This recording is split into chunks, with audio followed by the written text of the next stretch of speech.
Radio for Readers, Bookmark. A mother of two writes books that help build confidence for children. The books of Emily Madill, next on BookMarc.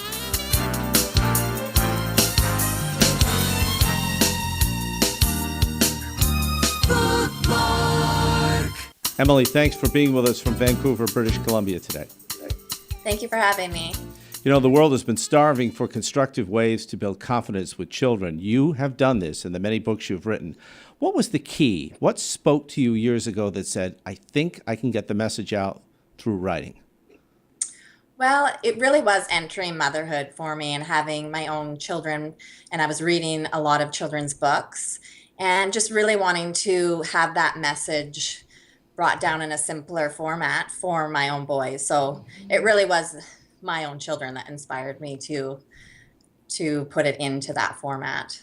Have the children read the books? Oh, yes, definitely. To make these series of books, you had to be inspired by something. What was that? Well, as a small child, my mom had purchased a large collection of books, and this is one of them, The Value of Determination. So each of the books taught a virtue, and they featured somebody from history. This particular one was Helen Keller. And in these books, they really were about teaching children confidence and teaching them about curiosity and determination and all of these things. So I just remember as a young child really being drawn to that and being empowered by these stories. So, I mean, I've done it in a much simpler format than these books. But I can just recall as being a young child, around 8 years old, being really drawn to that myself. So, You have an educational background in psychology, and did that help you in putting together your books? yeah, I do think it probably did help for sure. Yeah. Well, the series that you've done, first, let's talk about Reflections. Why did you write that book? People can obtain that book as well. What's that about?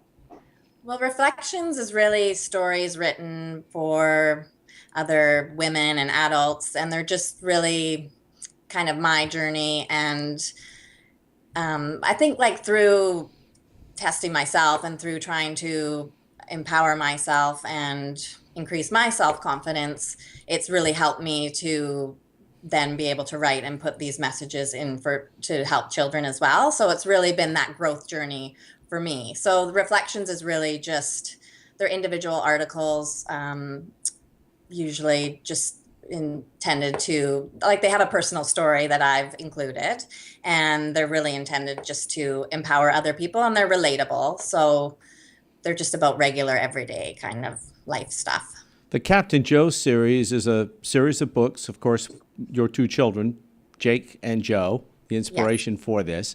And you have a teaching moment in each one of these books. There is a moment in one of the many books that I read that you've written about an election as a president to a class, and that spoke to me because when I was growing up, I remember how terrified I was when I ran for an officer within my own class. Did this happen to you? No, it didn't, but it's really about leadership. And I remember as a child and as a teenager, holding myself back from different instances because of not having that confidence. In university, I was asked to be the valedictorian for the class, and I didn't because I was just so nervous and didn't have that confidence. So like going through a journey after that and figuring out ways to increase my confidence really helped me. Like now, if I was asked to do something like that, I would put myself in a more uncomfortable position and have the confidence to do it. So I guess, yeah, in a way that maybe that valedictorian situation kind of inspired that story as well. As both my children have been homeschooled, I was thinking that these are such teaching moments, your books. Are they used? Do you have knowledge of people who are homeschooling their children that are using your books as teaching moments? Well, there is schools in our district that use them, and I did develop some curriculum for each of the books as well. So they are intended to be able to use at home in homeschooling or as families, if you wanted to do activities together as a family. And I'm not aware of any particular I do belong to a few homeschooling associations through social networking, but I haven't had any feedback yet of people that are using them, but I'm definitely keen to. There's a distance education school that uses them. Are they geared to also be read to children? Because you have a great illustrator you've worked with. Yeah, she's amazing. And yeah, so definitely reading them. Like I go into schools and I'll read the stories to kids as well. So yeah. They really are meant, because if there's lessons in them, they're meant to be something that is adult led as well. So, because there's a lot of teachable moments where parents and teachers can really open up discussion beyond that. So, I also like the fact that they're easy to read, and they give you a chance, because I think of the illustration, and our viewers and readers are going to appreciate this, to pause and think about what's on that printed page. And I know that must have been part of what you were thinking when you assembled them in this fashion. Yes, for sure. And I mean, so much can be told through illustrations. And I had a wonderful editor that helped me. And, writing for children isn't necessarily something that comes naturally or easily for me. So having that extra help to make things be not so preachy, so that kids can really use their imaginations to fill in the rest. So that's why having an amazing illustrator was really, really helpful, because she told a lot of the story in the details of the pictures. Can people buy the Captain Joe as a package? In other words, buy the whole series? I know they're individually sold. How do most people acquire them? So they can purchase them individually, or I've actually had them all put into a hardcover bound book. So that's called the Captain Joe Collection. So all 4 stories can be purchased in one hardcover book, which was actually inspired. It's very similar to this style. So even just the layout of it was inspired by that as well. So they can purchase them separately or together in a hardcover. Are people buying them through Amazon plus Kindle, or what's the best way for people to acquire them? I would say Amazon is the most popular, or Barnes and Noble. And then in Canada, we have a bookstore called Chapters. But Amazon, I would say, is the number one place that people purchase them from. What I tell people to do is to go in a search at Amazon, type in Emily Madill, and you will see all of the titles come up. Let's talk about Grateful Jake. What is that story about, and why should people be interested? That story is about gratitude. So it's really about fostering an attitude of gratitude, just in the simple things that we do in everyday life. I just find so often children can, kind of lose sight of what's important. And it's just really bringing things back to basic for kids, and just allowing them to see the appreciation in doing things like playing with their friends or going for bike rides, and really taking that time to pause at the end of the day or wherever it may be, to look back on all of the things throughout their day that were good. And it's really just kind of an empowering type tool. There's a curriculum that goes with that as well. And in one of the exercises, we do a gratitude rock, and we have one that we use for our family. And so at mealtime or whatever, we'll bring it out, and just each one of us will say something that we're grateful for that happened in the day. So the story really is the basis for that. And then the activities that are in the Grateful Jake resource guide really draw on that. And there's, quite a few fun things that the family can do together. I was really touched by that. There is a thirst for people to learn to be grateful. And when I mentioned before the interview that I was going to be talking with you today, and I mentioned that aspect of your teaching, they said, finally, somebody who gets it. Because we just assume that children are going to grow up and appreciate, but you have to take the time to invest in them, to explain the benefits of expressing gratitude back of what you're given. So exactly. Congratulations to you. Oh, thank you. The teaching resources. Is this really for teachers or people who want to take the Captain Joe series to the next level? Who's a good person to purchase these? I would say the Captain Joe resource guide would be geared more to teachers. I did it based on the curriculum outcomes that the schools in Canada, which would probably be similar elsewhere, their learning outcomes. So it's for a grade 2 level. So I matched all of the lessons up with that. So it's really focused. Whereas in the Grateful Jake, I did both. So I did each lesson is either for a teacher or it's to do at home as a family. So I kind of broke that up. So, yeah. Emily, what's the primary age group that best benefits? I know you try to get to children early. You have young children yourself. What is Right. it that you had in mind as these books come out? I would say it's probably for a grade 2 level, but an interesting thing happened. I mean, I had to have a focus in order to write the books and do the curriculum, but I've had a lot of counselors actually use the Captain Joe books for adults and for children because it's done in such a simple way. Of the empowering, like, take control of your thoughts to really take control of your life. The idea that we're all in charge of how we feel and what we think about. It's the one thing we have control over in life. So, because I've done it in such a simple format, I guess people that are struggling with those issues, counselors have found it to be a really useful resource. So, that was something that happened that wasn't intentional. And I know that I read the books to my kids and have since they were, 2 and 3 years old. And so I don't know how much they would get out of it, but to start young, I think, 4-year-olds might get something different than, say, an 8 or 9-year-old would. So I would say probably like 4 to maybe like 8 or 9 years old. One of the reasons that we sought you out was not only the great success you've had and these really easy to read books, is this seemingly undying effort that parents are struggling with in the United States and perhaps in Canada as well, to pull them away from games and television and get them back to reading. I know that with my own children, they read a lot more now. Have you found that is going on in Canada as well, that parents are a little more honed in to making sure that their children spend an appropriate time reading good, wholesome books? Yeah, I do. I think it's very important because there is so much TV watching going on and gaming and all of these things that really don't have those positive messages in them. So, yeah, it's something that, I know as a community, people are very, becoming more and more conscious of it and bringing our kids back to basics, like whether that be through reading or through getting outside and riding their bikes more and just I think things have kind of gone to an extreme. So it's about, finding those resources and finding the support to be able to allow kids to be kids and to, really watch what it is that they're taking in. In book one of the Captain Joe series, it's titled To the Rescue. It's the beginning of the series. What will readers find in this, as it appears that there is one character who has a wand pointing at something outside a window, and it looks to be magic? What do they learn in this story?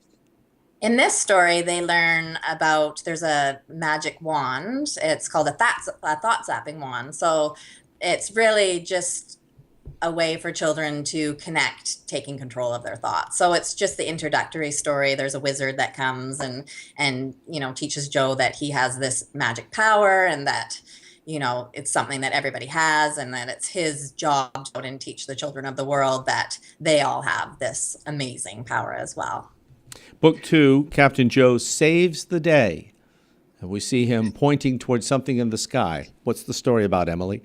In this story, it's really about Joe overcoming the self-limiting beliefs. So he, wants to play soccer, but then kind of lets those thoughts that we all can relate to, like, oh, I'm not sure if I, will do a good enough job. I don't, I'm not good as so-and-so. Maybe I shouldn't. And then he ends up just kind of taking himself out of the game due to his thoughts. So it's about that the thought zapping one coming in and utilizing that to really, take charge of his thoughts and to not allow self-limiting beliefs from following his dream of becoming a soccer goalie.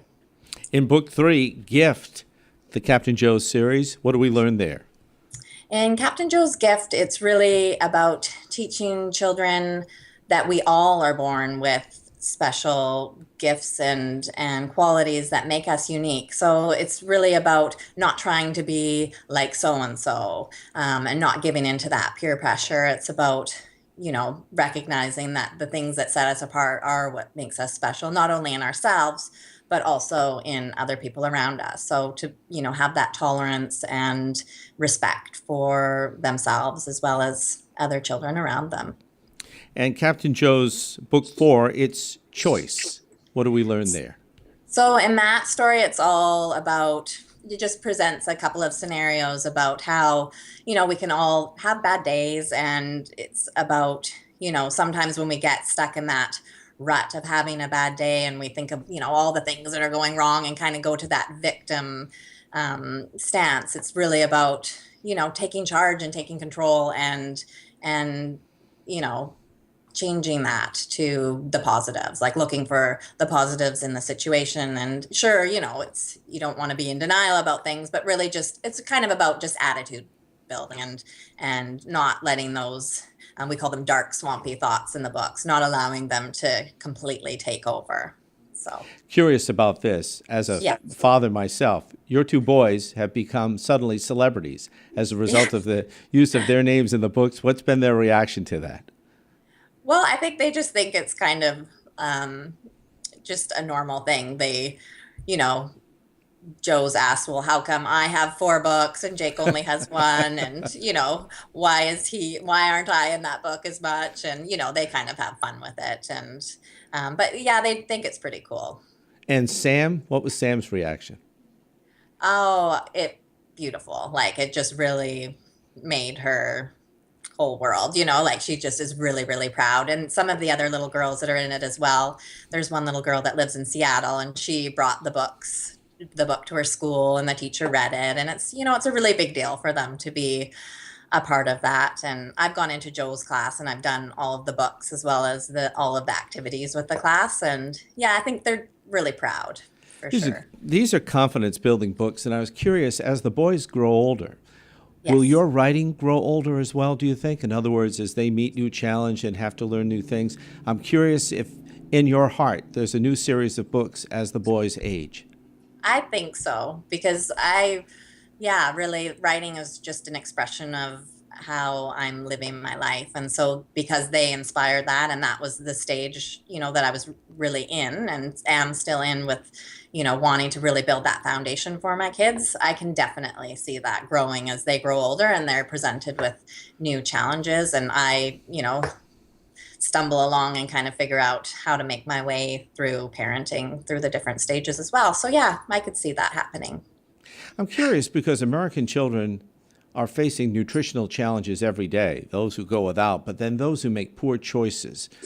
From where you see things in Vancouver, do Canadian youngsters go through those same challenges, making the right food choices? Yeah, I think it's a challenge all the way around for, people really in North America. So yeah, I mean, it varies for sure, but yeah, there's definite challenges in making good choices, or I think maybe there's just too many poor choices out there, and a lot of people that, are trying their best, but maybe don't necessarily know are aware of what the right choices are, or aren't educated on what some of those poor choices, the effects, how they can have long-term effects and consequences on how children, not only on, their health, but also on them, moving forward, continuing those patterns, right? Right. So yeah, it's really an epidemic, I would say. The characters are all active in all of your publications. Is that by Yes. design, that you want to make sure these kids get out and do things? Absolutely. And as a family, that's something that we foster in our household as well. And I think when kids are out playing and moving and doing, like, that is what childhood was intended to be. So yeah, it definitely is in there intentionally. And it's a way for children to really feel confident about themselves too. Like, not everybody's going to have an aptitude to be, a great soccer player or a great hockey player or whatever, but getting out there and moving just makes you feel good. So Curiosity question, as viewers from around the country and around the world are seeing this, you have lived in the area that you're in since I think you were about 5 years old. Did you and your family decide that this is the best place to raise a family in terms of balance? yeah, it's a wonderful place to raise children for sure. It's, we have good climate and a great community and good schools, and, we love it here. And yet, while doing this interview, father and sons are at a baseball game in nearby Seattle. Yes. They're having their boys' weekend, so. Is travel to the United States, being the close proximity, being in the Vancouver area, is that an important aspect of children's development, to see the differences in the cultures across nations and state lines.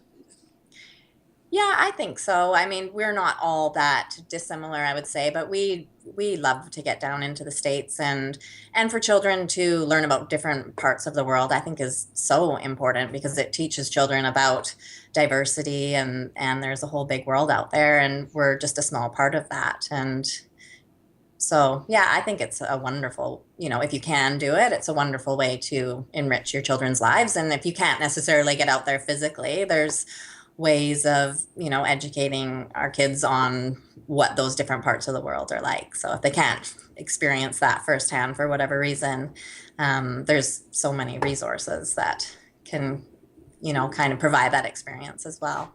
Finally, to come back to the books, reading to children, that's an important thing that we wanted to stress as people showcase and look at your books here on this program. Did you make it a practice to read to your children every day a little bit? Is that part of your routine? Yeah, we started it when Joe was like a week old. We would read to him, my husband or I, every evening, and it's something that we still do, and it's just a wonderful family time. We all hop in bed and read a story, and they don't go to sleep without it. So it's something that we've carried forward, and I think starting that when they were babies is, just made it be a part of their life that they don't, and they really do love reading, and they love books. They love going to the library and, holding books and having, that material in their hands and the story. So yeah, I think it's important. And I think, the earlier you can start, the more of a routine it will become. Finally today, Captain Joe's, the whole series to me lends itself for animation. Has anyone talked with you about taking this book series and making it an animated series?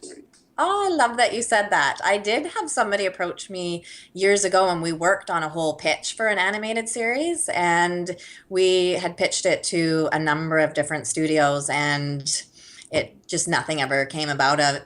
And I just kind of got sidetracked on developing new books. But it is something that I do have a vision for. I think it would be an amazing, it could be just amazing what they could do with it, and that would really be a whole other level for reaching children because, they really are engaged in animation, and it could be made to be really creative and really fun. So something I'm definitely open to for sure. Yeah, well, I think it's a home run. So if you pick up the ball again with this, have them call me because I think it'd be a great series. Thanks. Finally, one additional note. In the next 6 months to a year, can viewers of this program anticipate anything new coming from you or an extension of any of the series that you've begun? Well, I do a weekly confidence booster that's geared more to adults. So I've been doing that since January, and I kind of had the idea that maybe at the end of the year I would combine everything I've done and make that into some kind of a resource for adults. So I'm not sure exactly what that will look like, but as far as the children's stuff goes, I mean, there's the possibility that maybe I will do some kind of a resource guide for the Sam's Magic Mirror. Yeah, but all of my writing for the confidence building stuff, I do weekly. So Emily Madill at emilymadill.com. You can also find all of these books at amazon.com.